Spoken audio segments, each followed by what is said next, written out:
Alors je suis arrivée en septembre 1969, juste après mon mariage.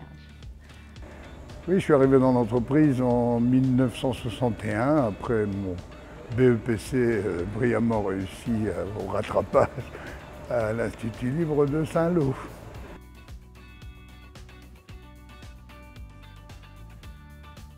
Je quittais le notariat, donc je me retrouvais dans une entreprise. J'ai tout découvert, donc j'étais quand même assez intimidée. Oui, je suis arrivé en gros, j'étais apprenti, j'ai commencé à faire des bâtons, à dessiner des lettres. Après, on faisait les épaisseurs et puis après, on se lançait quand même à faire un peu de lettres par nous-mêmes. Mais ça durait quand même plusieurs années avant d'avoir un certain niveau pour pouvoir exercer le métier de peintre en lettres.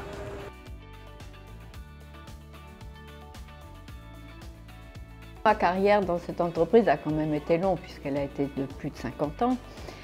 Et mon souvenir le pire, c'était on venait de faire une énorme enseigne pour un client, un gros client qu'on avait. Et notre ouvrier dit, je vais aller faire le plein du véhicule. Et le pauvre gars, il revient, il pleurait. Il avait oublié, il est passé sous le haut-vent de la station-service, il avait oublié qu'il avait l'énorme enseigne derrière son camion et tout était déglingué, on avait juste le temps d'aller, il fallait aller sur Caen pour la poser. Ça a été mon pire souvenir et tout s'est très bien terminé. Des pires souvenirs, je ne sais pas, j'en ai des mauvais souvenirs, des très mauvais souvenirs.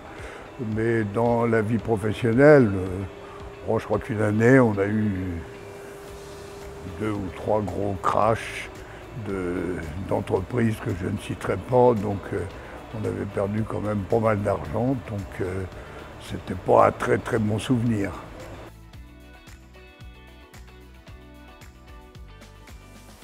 Mon meilleur souvenir est la reprise de l'entreprise par mes 2 enfants. Le meilleur souvenir, je ne sais pas si on peut dire meilleur souvenir, je crois que le meilleur souvenir, c'est toute une vie professionnelle, d'échange, d'avoir des contacts avec les gens, d'avoir eu des rapports privilégiés avec certains fournisseurs ou certains clients. Et bon, c'est toute la vie de l'entreprise, mes meilleurs souvenirs.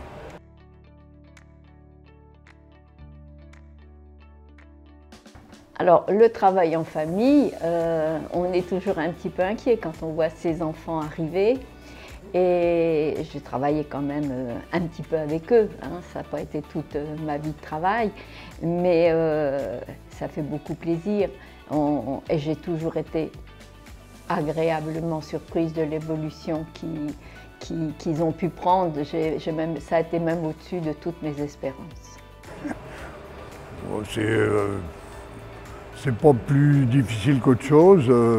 Il y a toujours d'ailleurs dans une entreprise des moments qui sont plus ou moins, on va dire, tendus et éventuellement quelques engueulades. Mais bon, moi j'ai travaillé d'abord avec ma femme qui s'occupait de toute la partie comptable, etc. Je ne vais pas vous dire que ça a toujours été rose tous les jours, mais bon, on était chacun dans notre univers.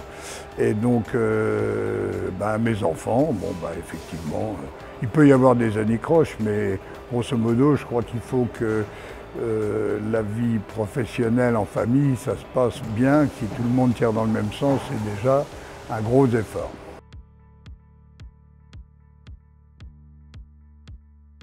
Alors, pour travailler en famille entre mari et femme, il faut que chacun reste à sa place et n'aille pas dans les plates-bandes de l'autre si on veut que ça dure longtemps.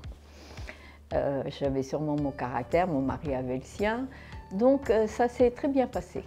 Il n'y avait qu'un point qu'il n'aimait pas de ma part, c'est que le dimanche, je ramenais des fiches de travail à facturer, parce qu'il n'aimait pas facturer. Moi, il fallait bien facturer.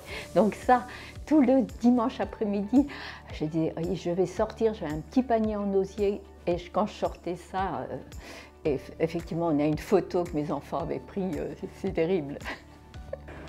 Travailler en couple, j'en ai parlé un peu tout de suite d'ailleurs. Moi, c'est vrai qu'il faut que chacun reste dans ses attributions, même si on se retrouve sur sur bon nombre de sujets, même s'il y a des points d'achoppement. Donc effectivement, il faut aussi, mais c'est la vie de couple en général, hein, pas forcément que dans l'entreprise. La vie de couple, ça nécessite quand même un certain nombre d'efforts pour pouvoir, on va dire, entre parenthèses, supporter celui avec lequel on vit.